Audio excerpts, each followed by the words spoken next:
The topic of this video is going to be breathing, and it's meant to be viewed in conjunction with a video on alignment on Hooked on Pilates YouTube channel. And both of these videos are meant to be viewed before doing the Post-Natal Level 1 workout with the Hooked on Pilates Handibands. We breathe over 20,000 times in a day. This means that if your breathing style is negatively affecting your posture, then you are reinforcing that faulty alignment over and over and over again. Change the way you breathe, and I guarantee your posture and how your body feels will change for the better. As Joseph Pilates said, above all, learn how to breathe properly. My hope is that in this video, you're going to learn your personal style of breathing, and you're going to buy into the universal solution that you need to learn how to breathe into your ribs three-dimensionally. We tend to all breathe fairly well into the front. We have some more difficulty with breathing into the sides of our ribs. And most importantly, we need to learn to breathe into the back of our rib cage. And this is very difficult for most. The three most common faulty breathing patterns in the postnatal population are the shallow upper chest neck breather, the belly breather, and the paradoxal or sucking the belly in breather. By the way, all of these breath patterns are common in the general public also. However, pregnancy hormones and the physical forces that the baby exerts on the body of the mother from inside out make these faulty breathing patterns more common and more pronounced in the postnatal population. Unfortunately, these faulty breathing patterns reinforce the faulty posture, causing a slew of issues. Neck and back pain, pelvic floor issues, shoulder impingement, diastasis recti or DR, and SI joint pain. Paradoxal breathing or sucking the tummy in comes from weakness, discoordination, or misunderstanding that the abdominals drawing in to empty the lungs is an active process of the core.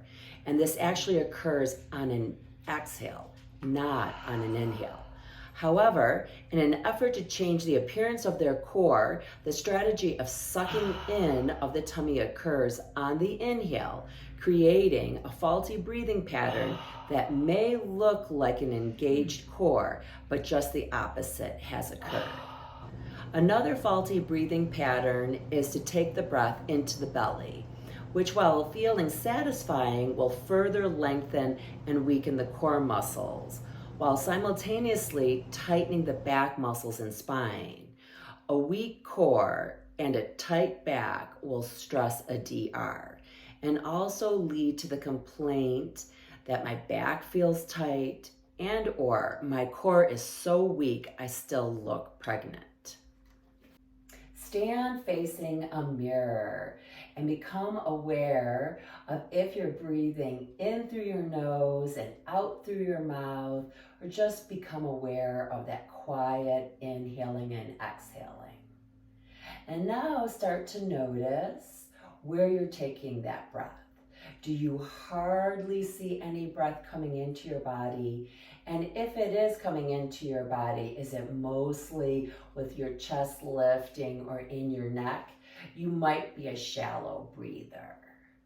Nice. Now continue to cycle through your breath and start to notice, are you sucking in on an inhale? Then you might be a paradoxal breather. And start to notice now if you're taking that breath into your belly and it's lengthening and your rib cage is opening as you inhale. You might be a belly breather. Sometimes if you turn sideways to the mirror, it's easier to see if you're a belly breather. So inhale and notice if your ribs open or pop outward, and also notice if that belly starts to lengthen and your back starts to shorten, then you're definitely a belly breather. And this is very common. Remember from the previous video, the alignment video, that you can start to change this posture by drawing up with your abdominals that attach to your pubic bone, and so you achieve more of a neutral spine. So that means the rib cage where your diaphragm is going to be directly over your pelvis and your hips, and that's where your pelvic floor is. And the diaphragm and the pelvic floor are teammates on the same team of breathing. One last posture tip, and that is to become aware that you are standing balanced on all four corners of your feet. Sometimes people have the tendency to be too far forward on their toes, so it kind of looks like you're standing in a strong wind, but once again, my alignment will be off. So remember to stand vertically, head over shoulders, ribs over hips, knees over feet. Keep in mind, as you breathe and exercise, it may require that there are subtle adjustments in the position of your ribs and your pelvis to maintain this alignment. The stacked posture of your diaphragm over your hips is the foundation of moving away from the postnatal body to a strong body. So now we're going to work on that three-dimensional breath. So it's going to be really good if you can stand sideways to a mirror. And if you're able to, you're going to place your fingers on the front of your ribs and your thumbs as far back as you can, because we really, really want to get that breath into the back of the body. Now, if you can take your fingers back and your thumbs are in front, all the better. Now remember, it's all about alignment. So you can see I've gone back to my anterior tilt. So I'm going to go ahead and pull up through those lower tummy muscles. And now I'm just going to inhale through my nose and try to breathe into my hands as I maintain vertical or neutral position. So let's try that together. Inhale through your nose. Make sure you take that breath into your ribs and into the back body, expanding your ribs from the front, sides, and to the back.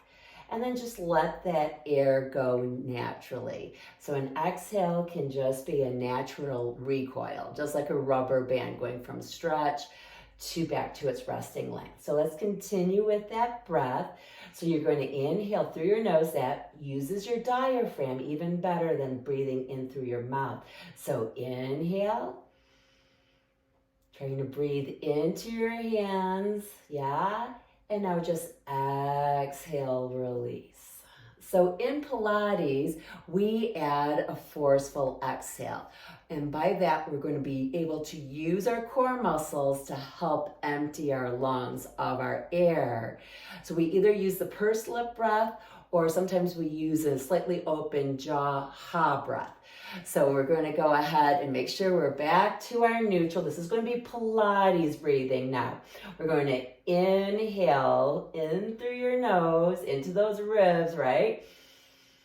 And now pursed lip breathe out. So until you feel like you empty your lungs completely of your air. Nice. And now we'll try the other technique. So we're going to inhale again, breathe into those hands. So that breath is going into the rib cage three-dimensionally. Inhale. And now exhale.